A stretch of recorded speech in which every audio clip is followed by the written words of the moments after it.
ഇന്ന് നമുക്ക് ഭാവന കേന്ദ്ര കഥാപാത്രത്തിലെത്തിയ ഹൊറർ സസ്പെൻസ് ത്രില്ലറായ ദ ഡോർ എന്ന തമിഴ് സിനിമയുടെ കഥ നോക്കിയാലോ. കഥയുടെ ചുരുക്കം എന്തെന്നാൽ, ഒരു സ്ഥലത്ത് ഒരു ബിൽഡിങ്ങിന്റെ കൺസ്ട്രക്ഷൻ നടക്കുകയാണ്. എന്നാൽ ആ ബിൽഡിങ്ങിന്റെ പണി നടക്കുന്ന സമയത്തെല്ലാം ആ ബിൽഡിങ്ങിൽ ജോലി ചെയ്യുന്ന ഓരോരുത്തരായിട്ട് മരണപ്പെട്ടുകൊണ്ടേയിരിക്കുന്നു. മരണപ്പെടുന്നതിന് പിന്നിൽ ഒരു അമാനുഷിക ശക്തിയുടെ സാന്നിധ്യമുണ്ടെന്നും തിരിച്ചറിയുകയാണ്. എന്നാൽ അതേ ബിൽഡിങ്ങിലേക്ക് ആർക്കിടെക്റ്റായിട്ട് ജോലിക്കെത്തുകയാണ് നമ്മുടെ കഥാനായികയും മിത്രയും. മിത്ര അവിടെ ജോയിൻ ചെയ്തതിന് പിന്നാലെ അവൾക്ക് ഒരുപാട് അമാനുഷിക ശക്തികളെ കാണുവാനായിട്ടും പറ്റുന്നുണ്ട്. അതിനു പിന്നാലെ മിത്രയുടെ അച്ഛനും ദുരൂഹ സാഹചര്യത്തിൽ മരണപ്പെടുന്നു. ഈ അമാനുഷിക ശക്തികൾക്കും മിത്രയ്ക്കും തമ്മിൽ എന്തെങ്കിലും ബന്ധമുണ്ടോ? അച്ഛന്റെ മരണത്തിന് പിന്നിൽ ആരായിരിക്കും? ആ കൺസ്ട്രക്ഷൻ നടക്കുന്ന ബിൽഡിങ്ങിൽ എന്തായിരിക്കും പ്രശ്നം എന്നൊക്കെ അറിയണ്ടേ? എങ്കിൽ നമുക്ക് വേഗം സിനിമയുടെ കഥയിലേക്ക് കടക്കാം. അതിനു മുൻപായിട്ട് വീഡിയോ കാണുന്ന കൂട്ടുകാർ ഒന്ന് ലൈക്ക് ചെയ്തിട്ട് കാണാൻ മറക്കരുതേ. സിനിമയുടെ തുടക്കത്തിൽ നായികയായ മിത്രയുടെ അച്ഛനെയാണ് കാണിക്കുന്നത്. മിത്രയുടെ അച്ഛൻ ഒരു ലോയറാണ്. കുറച്ചു നാളുകളായി മിത്രയും അച്ഛനും തമ്മിൽ മിണ്ടാറില്ല. കാരണം കല്യാണത്തെക്കുറിച്ചുള്ള സംസാരം അത് തന്നെയാണ്. മിത്രയ്ക്കാണെങ്കിലും വിവാഹത്തിന് ഒട്ടും താല്പര്യമില്ല. ഒരിക്കൽ തന്റെ ഓഫീസ് മടച്ച് അച്ഛൻ സ്കൂട്ടറിൽ വരികയായിരുന്നു. അതിനു മുൻപ് മിത്രയെ വിളിച്ചിരുന്നു. പക്ഷെ അവൾ കോൾ അവോയ്ഡ് ചെയ്തു. രാത്രി സമയം ഒറ്റയ്ക്ക് വരികയായിരുന്ന അച്ഛൻ റോഡിൽ ഒരു ഘട്ടത്തിൽ വെച്ച് ഒരു രൂപത്തെ കാണുന്നു. ആ രൂപത്തെ കണ്ടതും അച്ഛൻ വണ്ടിയിൽ നിന്ന് താഴെ വീഴുകയും കൈയും കാലുമൊക്കെ ഉറഞ്ഞു പോകുവാനായും തുടങ്ങി. പിന്നീട് ശരീരം മുഴുവനായിട്ട് മുറഞ്ഞു പോകുന്നു. അച്ഛന്റെ മരണവാർത്ത മിത്രയ്ക്ക് താങ്ങാനായില്ല. അച്ഛൻ മരിക്കുവാൻ കാരണം താനാണെന്ന് അവൾ കരുതുന്നു. അവസാനമായി അച്ഛൻ വിളിച്ചപ്പോൾ കോൾ എടുക്കണമായിരുന്നു. എടുത്തിരുന്നെങ്കിൽ അച്ഛൻ എന്താണ് പറയുവാനുള്ളതെന്ന് അറിയാമായിരുന്നല്ലോ എന്ന് ചിന്തിച്ച് വല്ലാതെ അവൾ ഫീൽ ചെയ്യും. അതോടുകൂടി ഉണ്ടായിരുന്ന ജോലിയും ഉപേക്ഷിച്ച് അവൾ വീട്ടിലേക്ക് വന്നു. മിത്രയുടെ അച്ഛനൊരു ക്ലോസ് ഫ്രണ്ട് ഉണ്ട്. പുള്ളിക്കാരൻ കൺസ്ട്രക്ഷൻ കമ്പനി നടത്തുകയാണ്. ആ കമ്പനിയിലേക്ക് ആർക്കിടെക്റ്റായിട്ട് മിത്ര അപ്ലൈ ചെയ്തിരുന്നു. എന്നാൽ ഇപ്പോൾ അച്ഛന്റെ മരണശേഷം മധുരയിലുള്ള വീട്ടിൽ തന്നെയാണല്ലോ മിത്ര. ആ വിവരം അറിഞ്ഞ അച്ഛന്റെ കൂട്ടുകാരൻ മിത്രയെ കാണുവാനായിട്ട് മധുരയിലുള്ള വീട്ടിലേക്ക് വന്നിട്ട് അവളോട് ഒരുപാട് സംസാരിക്കും. അവളെ ഒരുപാട് മോട്ടിവേറ്റ് ചെയ്യും. നിന്റെ അച്ഛനും നീ നല്ല നിലയിൽ എത്തണമെന്നായിരുന്നു ആഗ്രഹം. അതുകൊണ്ട് നീ മൂവ് ഓൺ ചെയ്യണം, ജോലിക്കൊക്കെ വരണമെന്നും പറയുന്നു. അങ്ങനെ എല്ലാ സങ്കടങ്ങളിൽ നിന്നും പുറത്തു വരുവാനായിട്ടും മിത്ര തീരുമാനിച്ചു. അടുത്ത ദിവസം മുതൽ മിത്ര ജോലിക്ക് പോവുകയാണ്. അവളുടെ അച്ഛന്റെ ക്ലോസ് ഫ്രണ്ടിന്റെ കൺസ്ട്രക്ഷൻ കമ്പനിയില്. ചെന്നൈയിലേക്ക് അവൾ എത്തി. കമ്പനി കൊടുത്ത ഗസ്റ്റ് ഹൗസിലാണ് മിത്ര താമസിക്കുന്നതും. അവിടെ മീര എന്നൊരു പെൺകുട്ടിയും കൂടിയുണ്ട്. ഇവർ രണ്ടാളുമാണ് ആ ഒരു ഗസ്റ്റ് ഹൗസ് ഷെയർ ചെയ്യുന്നതും. അടുത്ത ദിവസം ഫസ്റ്റ് ഡേ മിത്ര ഓഫീസിലേക്ക് പോകുന്നു. അവിടെ സിറ്റിയിൽ പുതുതായിട്ട് നിർമ്മിക്കാൻ പോകുന്ന ഒരു ബിൽഡിങ്ങിന്റെ ഡിസ്കഷൻ നടക്കുകയായിരുന്നു. ആ ബിൽഡിംഗ് നിർമ്മിക്കുവാൻ പോകുന്നിടത്ത് മുൻപൊരു അമ്പലം ഉണ്ടായിരുന്നു. അമ്പലം ഇടിച്ചിട്ടാണ് ആ ബിൽഡിംഗ് പണിയുവാനായി പോകുന്നതും. അതുകൊണ്ട് തന്നെ ബിൽഡിങ്ങിനുള്ളിലായിട്ട് അമ്പലം പണിയുന്നതിനുള്ള ഐഡിയയും മിത്രയോട് ചോദിക്കും. മിത്രയും അതിനുള്ള ഡിസൈൻ എല്ലാം നോക്കുകയായിരുന്നു. അതേസമയം തന്നെയായിരുന്നു സൈറ്റ് എഞ്ചിനീയറിന് എന്തോ ആവശ്യം കാരണം നേരത്തെ പോയതും. ആയതിനാൽ കോൺട്രാക്ടറുമായിട്ടുള്ള മീറ്റിംഗിന് മിത്രയാണ് പോയതും. അതും ഈവനിംഗ് ടൈമിൽ. കോൺട്രാക്ടർ മിത്രയോട് ബിൽഡിംഗ് കെട്ടുന്നതിനെ പറ്റിയുള്ള കോസ്റ്റിനെ പറ്റിയുള്ള കാര്യമൊക്കെ പറഞ്ഞുകൊണ്ട് നിൽക്കവേ തന്നെയായിരുന്നു ബിൽഡിങ്ങിന് മുകളിൽ നിന്നും ഒരു ജോലിക്കാരൻ താഴേക്ക് വീഴുന്നതും. അയാളെ ഹോസ്പിറ്റലിലേക്കും കൊണ്ടുപോകും. കോൺട്രാക്ടർ മിത്രയോട് പറയും, മാഡം, ഈ ബിൽഡിംഗ് പണിയാൻ ആരംഭിച്ചത് മുതൽ ഇങ്ങനെയാ. ഇതിപ്പോൾ 5ാമത്തെ ആളാ. ഈ വർക്ക് എടുക്കണ്ടായിരുന്നു. മാഡം ഓണറിനോടൊന്ന് പറഞ്ഞ് കുറച്ച് കാശ് കൂട്ടി വാങ്ങി തരുവാനായിട്ടും കോൺട്രാക്ടർ പറയും. ഞാൻ സംസാരിക്കാമെന്ന് പറഞ്ഞ് മിത്ര അവിടെ നിന്നും ഇറങ്ങുകയാണ്. നേരം ഒരുപാട് ഇരട്ടിയിരുന്നു. ബസ് സ്റ്റോപ്പിൽ ഇരിക്കുന്ന സമയത്ത് മിത്ര TV ചാനൽ വർക്ക് ചെയ്യുന്ന തന്റെ കൂട്ടുകാരിയെ വിളിച്ചിട്ട്, ഞാൻ ദേ ഇവിടുത്തെ ബസ് സ്റ്റോപ്പിലുണ്ട്, എന്നെ ഒന്ന് ഗസ്റ്റ് ഹൗസിലാക്കി തരുമോ എന്ന് ചോദിക്കും. കൂട്ടുകാരി വരുന്നതുവരെ മിത്ര അവിടെ വെയിറ്റ് ചെയ്യും. അപ്പോൾ അവളുടെ മുന്നിലിരുന്ന് ഒരു സ്ത്രീ കരയുന്നതായി അവൾ കാണുന്നു. മിത്രയല്ലാതെ മറ്റാരും തന്നെ അവിടെ ഇല്ലായിരുന്നു. അതാരെന്നറിയുവാനായിട്ട് മിത്ര മുന്നിലേക്ക് ചെല്ലുന്നതും പെട്ടെന്ന് തന്നെ ഒരു പോലീസ് ഓഫീസർ അവിടേക്ക് വരുന്നു. ആരാ, എന്താ ഈ സമയത്ത് ഇവിടെ നിൽക്കുന്നത് എന്നൊക്കെ ചോദിക്കുമ്പോൾ മിത്ര കാര്യം പറയും. കൂടാതെ ഇവിടുത്തെ ഒരു സ്ത്രീയെ കണ്ടുവെന്നും പറയും. പോലീസ് വന്നതും ആ സ്ത്രീ അപ്രത്യക്ഷമായതിനാൽ പോലീസുകാർക്ക് ആർക്കും തന്നെ ആ സ്ത്രീയെ കാണാൻ പറ്റിയില്ല. ഇവിടെ ആരുമില്ലെന്ന് പറയുമ്പോൾ മിത്രയ്ക്ക് എന്തോ പോലെയൊക്കെ തോന്നുന്നു. അതേസമയം മിത്രയുടെ ഫ്രണ്ടും വരുന്നതിനാൽ അവൾ വണ്ടിയിൽ കയറി നേരെ ഗസ്റ്റ് ഹൗസിലേക്ക് വന്നു. മിത്രയ്ക്കൊപ്പം റൂം ഷെയർ ചെയ്യുന്ന മീര എന്നൊരു പെൺകുട്ടിയുണ്ടെന്ന് പറഞ്ഞില്ലേ, അവളൊരു പ്രത്യേക സ്വഭാവക്കാരിയാണ്. എപ്പോഴും ദേഷ്യ സ്വഭാവം. മിത്രയുമായിട്ട് അധികം സഹകരിക്കാറുമില്ല. മിത്ര തന്റെ റൂമിലെത്തി ഉറങ്ങുവാനായി കിടക്കും. അവൾ ആ ഗസ്റ്റ് ഹൗസിൽ എന്തോ രൂപമൊക്കെ പോകുന്നതായി കാണുന്നു. അതും കണ്ണാടിയിലും കാണുകയാണ്. റോഡിൽ കണ്ട അതേ സ്ത്രീയുടേതുപോലുള്ള രൂപം. അവരാരെന്നറിയുവാനായിട്ട് അവൾ പിന്നാലെ പോകുന്നു.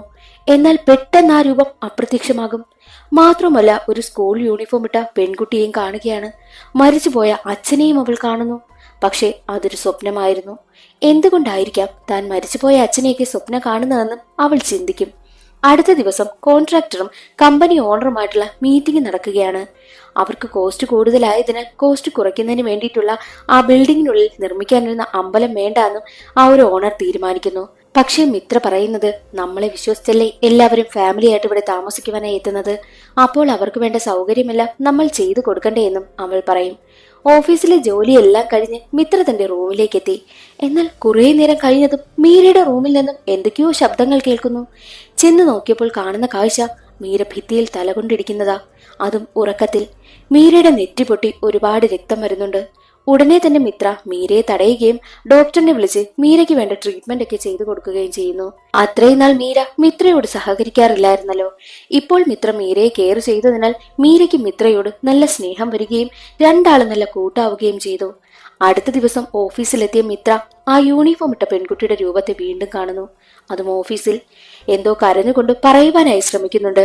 മാത്രവുമല്ല, റൂമിലെത്തിയാലും ഒരു സ്ത്രീയുടെയും യൂണിഫോം ഇട്ട പെൺകുട്ടിയുടെയും രൂപം വരുന്നുണ്ടല്ലോ.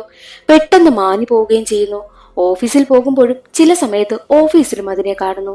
എന്തെന്നറിയാതെ അവൾ വിഷമിച്ചിരിക്കുന്നതറിഞ്ഞ് അവളുടെ TV ചാനലിൽ വർക്ക് ചെയ്യുന്ന കൂട്ടുകാരിയാണെങ്കിൽ ഇവിടെ എന്തോ അമാനുഷിക ശക്തി ഉണ്ടെന്ന് പറഞ്ഞിട്ട് വിശ്വ എന്ന ആളിനെ പറ്റി പറയും. വിശ്വയ്ക്ക് പ്രേതത്തെ പറ്റിയും ഭൂതത്തെ പറ്റിയും ഒക്കെ നന്നായി അറിയാവുന്ന ആളാണ്. അവനെ ഞാൻ ഇവിടേക്ക് കൂട്ടിക്കൊണ്ടുവരാം. ഇവിടെ എന്തെങ്കിലും ഉണ്ടോ, അത് നിന്റെ തോന്നലാണോ, അതെല്ലാം അവൻ പറയുമെന്നും കൂട്ടുകാരി പറയുന്നു. അങ്ങനെ വിശ്വ ഗസ്റ്റ് ഹൗസിലേക്ക് എത്തും.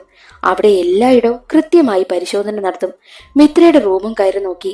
അതിനുശേഷം ഇവിടെയെങ്ങും ഒരു പ്രശ്നവുമില്ലെന്ന് പറഞ്ഞതും മിത്രയുടെ അടുത്തായി ആ സ്ത്രീയുടെ രൂപത്തെ വിശ്വ കാണുന്നു. അത് കണ്ട വിശ്വ, ഇവിടെ ചെറിയ പ്രശ്നമുണ്ട്. ഇവിടെ ഒന്നല്ല, 2 പ്രേതാത്മാക്കളുണ്ട്. സത്യത്തിൽ എവിടെ നിന്നാ ഇതെല്ലാം ആരംഭിച്ചതെന്നും വിശ്വ മിത്രയോട് ചോദിക്കുമ്പോൾ അതാ കൺസ്ട്രക്ഷൻ നടക്കുന്ന ബിൽഡിങ്ങിന് അടുത്തുള്ള ബസ് സ്റ്റോപ്പിൽ നിന്നാണെന്നും മിത്ര പറയുന്നു. അങ്ങനെ മിത്രയും കൂട്ടി ആ ബസ് സ്റ്റോപ്പിലേക്ക് പോകും. ബസ് സ്റ്റോപ്പ് കണ്ടതും മിത്ര ഞെട്ടിപ്പോയി. അന്ന് മിത്ര ബസ് സ്റ്റോപ്പ് കണ്ടപ്പോൾ അതൊരു പഴയ ബസ് സ്റ്റോപ്പായിരുന്നു. പക്ഷെ ഇപ്പോൾ ദേ പുതിയതുപോലെ ഇരിക്കുന്നു. എന്താ അവിടെ സംഭവിക്കുന്നതെന്ന് മിത്രയ്ക്ക് മനസ്സിലാകുന്നില്ല.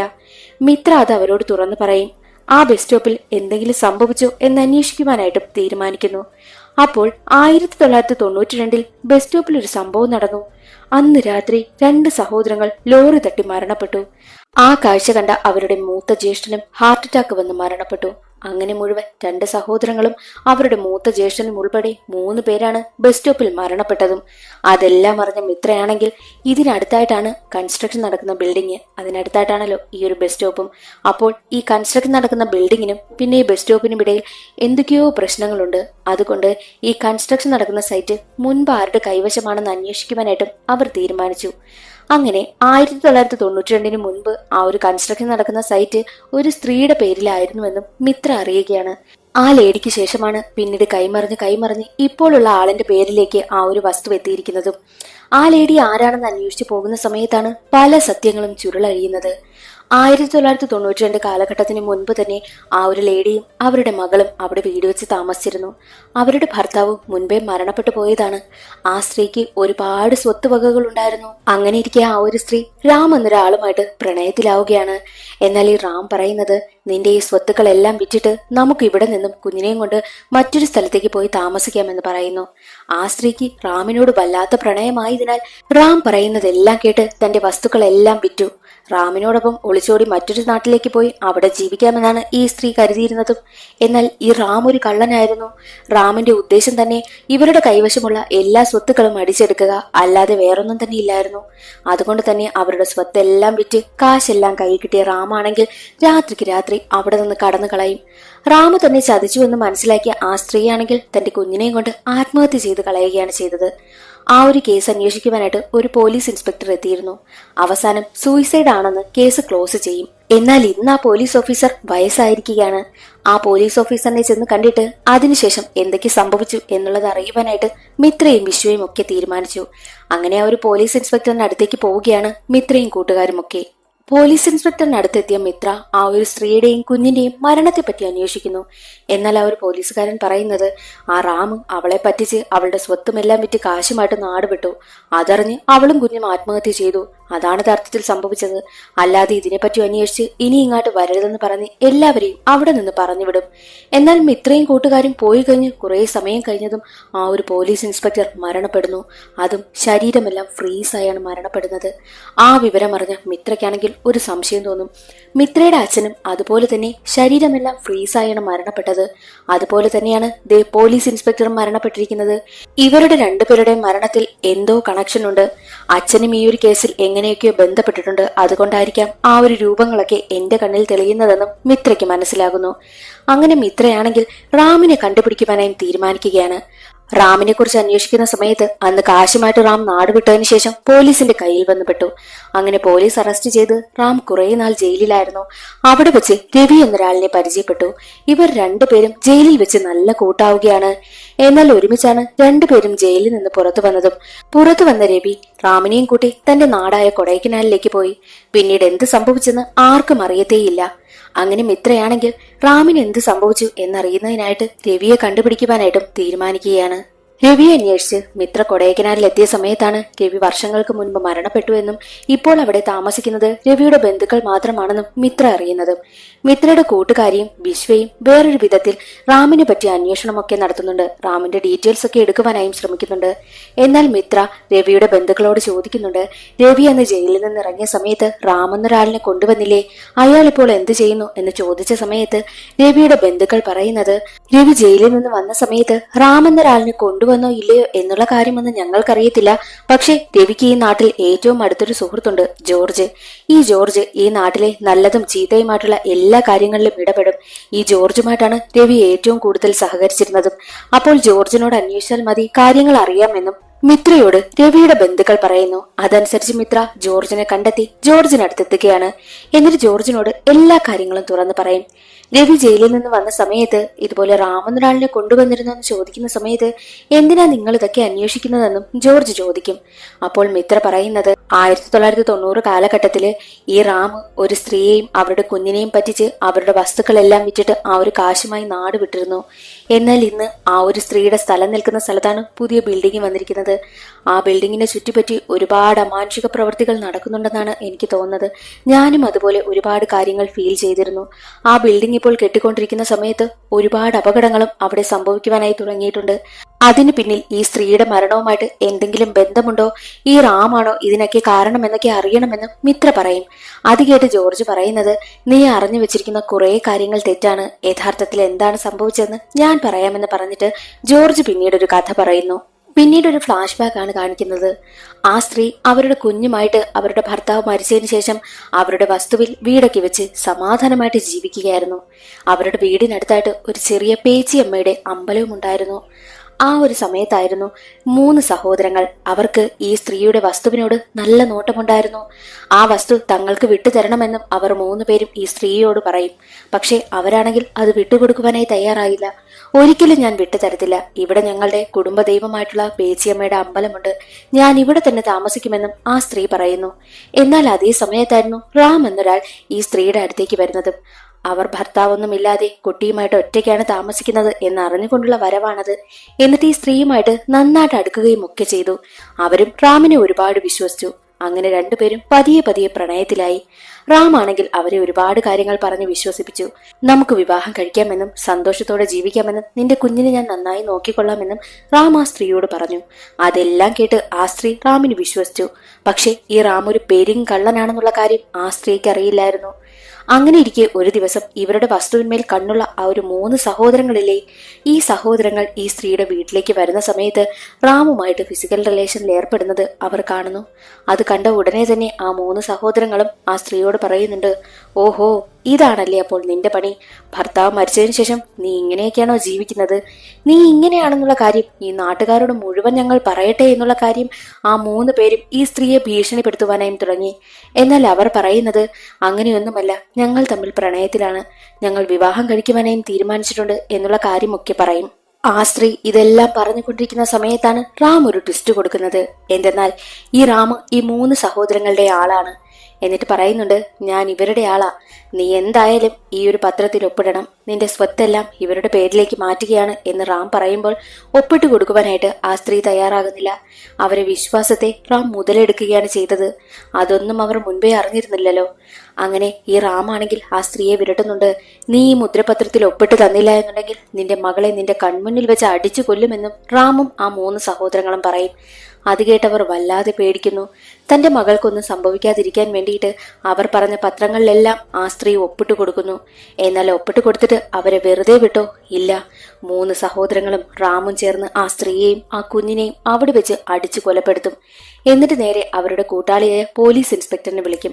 ഇൻസ്പെക്ടർ വരുന്ന സമയത്ത് ഇൻസ്പെക്ടർ അവർക്കൊരു ഐഡിയ പറഞ്ഞു കൊടുക്കുന്നു. ഒരു കാര്യം ചെയ്, ഈ 2 ഡെഡ് ബോഡിയും ഗവൺമെന്റ് ഹോസ്പിറ്റലിലെ മോർച്ചറിയിലേക്ക് എത്തിക്കുക.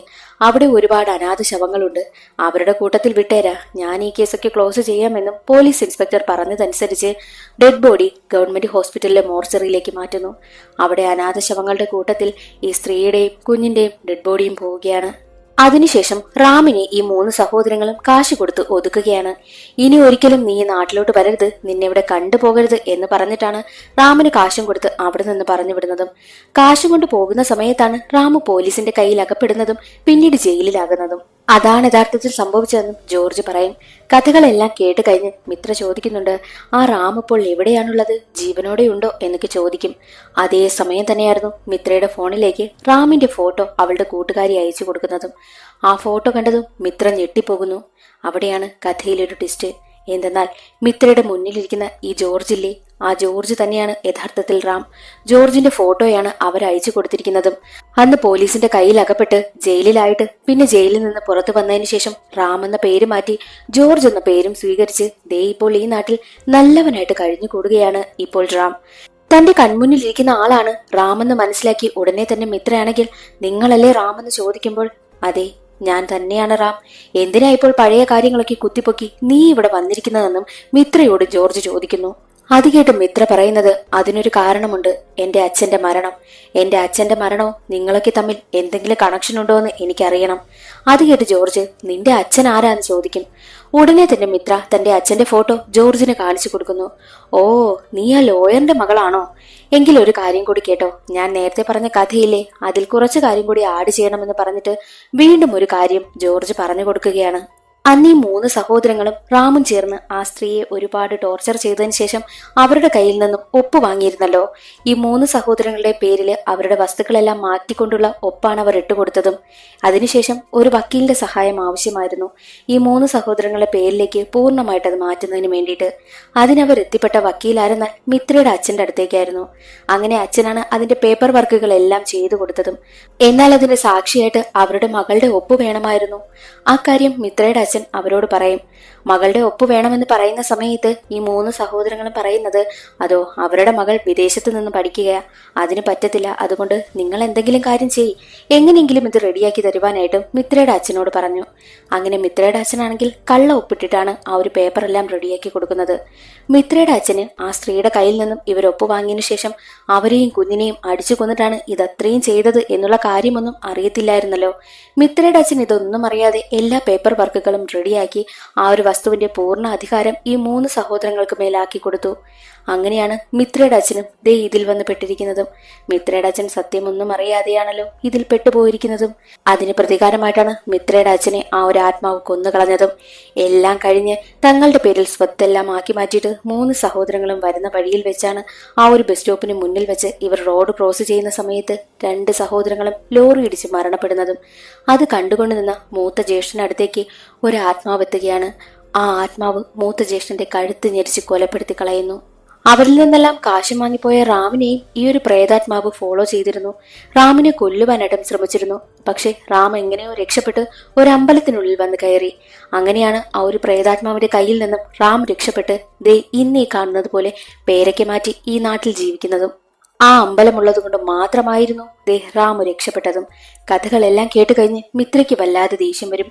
ജോർജായി മാറിയ റാം പറയുന്നുണ്ട്, ആ ഒരു അമ്പലമുള്ളത് കൊണ്ടാടി ഞാൻ രക്ഷപ്പെട്ടത്. ആ ഒരു അമ്പലമുള്ളിടത്തോളം കാലം ഒരാത്മാവിനും എന്നെ ഒന്നും ചെയ്യാൻ പറ്റില്ല എന്നും ജോർജ് പറയുന്നു. അതെല്ലാം കേട്ട് മിത്ര പറയും, ആ ഒരു അമ്പലം ഇടിച്ചു കളഞ്ഞിട്ട് എത്രയോ നാളുകളായി. എന്നിട്ട് അവിടെയാ ഇപ്പോൾ ആ ബിൽഡിംഗ് കെട്ടിക്കൊണ്ടിരിക്കുന്നത്. അതിന്റെ കൺസ്ട്രക്ഷൻ നടക്കുകയാ.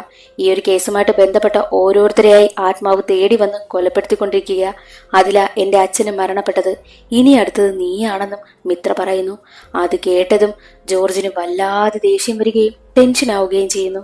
കാരണം എന്തെന്നാൽ ആ ഒരു അമ്പലത്തിന്റെ ധൈര്യത്തിലാണല്ലോ ഇപ്പോൾ ജോർജ് ജീവിച്ചുകൊണ്ടേയിരിക്കുന്നതും. അമ്പലം എന്ന് അവിടെ നിന്ന് ഇടിച്ചു കളഞ്ഞു അന്നു മുതൽ ആ ഒരു മരണവുമായിട്ട് ബന്ധപ്പെട്ട എല്ലാവരെയും വേട്ടയാടിക്കൊണ്ടിരിക്കുകയാണ് പ്രേതാത്മാവ്. അമ്പലം ഇല്ല എന്ന് മനസ്സിലാക്കിയതും ജോർജ് അവിടെ നിന്നും ഓടി രക്ഷപ്പെടുവാനായിട്ട് നോക്കും. ഓടി ഓടി ഒരു കാടിനുള്ളിലെത്തും. അവിടെ വെച്ച് എങ്ങനെയാണോ മിത്രയുടെ അച്ഛൻ മരണപ്പെട്ടത് അതുപോലെ തന്നെ ജോർജും മരണപ്പെടുന്നു. ശരീരമെല്ലാം ഫ്രീസായാണ് മരണപ്പെടുന്നതും. ആ രണ്ട് പ്രേതാത്മാക്കളും മിത്രയ്ക്കടുത്തെത്തിയത് എന്തിനെന്നാൽ മിത്ര വഴി വേണം അവർക്ക് റാമിനടുത്തെത്തുന്നതിന് വേണ്ടിയിട്ട്. അതിനു വേണ്ടിയിട്ടാണ് മിത്രയെ അവർ ഒരുപാട് പേടിപ്പിച്ചതും. അങ്ങനെ അവർ ആഗ്രഹിച്ചതുപോലെ തന്നെ അവസാനം റാമിനെയും കണ്ടുപിടിച്ച് കൊലപ്പെടുത്തി. തങ്ങളുടെ മരണത്തിന് കാരണമായ എല്ലാവരെയും ആ ഒരു സ്ത്രീയുടെ പ്രേതാത്മാവ് കൊന്നുകളഞ്ഞു. അങ്ങനെ അവരുടെ ആത്മാവിന് ശാന്തി കിട്ടി അവിടെ നിന്ന് പോവുകയാണ്. എല്ലാ കാര്യങ്ങളും കലങ്ങി തെളിഞ്ഞതോടുകൂടി മിത്രയുടെ അച്ഛനും ശാന്തി കിട്ടുകയാണ്. മിത്രയുടെ അച്ഛൻ ഇടയ്ക്കിടയ്ക്ക് അവളുടെ സ്വപ്നത്തിൽ വന്ന് എന്തൊക്കെയോ പറയുവാനായി ശ്രമിക്കുന്നുണ്ടായിരുന്നല്ലോ. അങ്ങനെ മിത്രയുടെ അച്ഛന്റെ ആത്മാവിനും ശാന്തി കിട്ടി അവിടെ നിന്ന് പോകും. ആ ഒരു ബിൽഡിങ്ങിലും ഒരുപാട് പ്രശ്നങ്ങൾ ഉണ്ടായിരുന്നല്ലോ. ബിൽഡിംഗ് കെട്ടുന്നതിൽ ഒരുപാട് തടസ്സങ്ങൾ നേരിട്ടു. ഇപ്പോൾ എല്ലാ പ്രശ്നങ്ങളും കലങ്ങി തെളിഞ്ഞതോടുകൂടി ആ ഒരു ആത്മാക്കളും ശാന്തി കിട്ടി പോയതോടുകൂടി ബിൽഡിംഗ് കെട്ടുന്നതിൽ ഇപ്പോൾ ഒരു പ്രശ്നവുമില്ലാതെ പോവുകയാണ്. അതോടുകൂടി സിനിമയുടെ കഥ അവിടെ അവസാനിക്കുന്നു. ഇന്നത്തെ ഈ ഒരു വീഡിയോ എല്ലാവർക്കും ഇഷ്ടമായെന്ന് കരുതുന്നു. ഇഷ്ടമായാൽ ഒന്ന് ലൈക്ക് ചെയ്ത് സപ്പോർട്ട് ചെയ്യാനും ചാനൽ ഇഷ്ടമായാൽ സബ്സ്ക്രൈബ് ചെയ്യാനും മറക്കരുതേ. അടുത്തൊരു സിനിമയുടെ കഥയിൽ കാണാം. അതുവരെ എല്ലാവർക്കും ബൈ.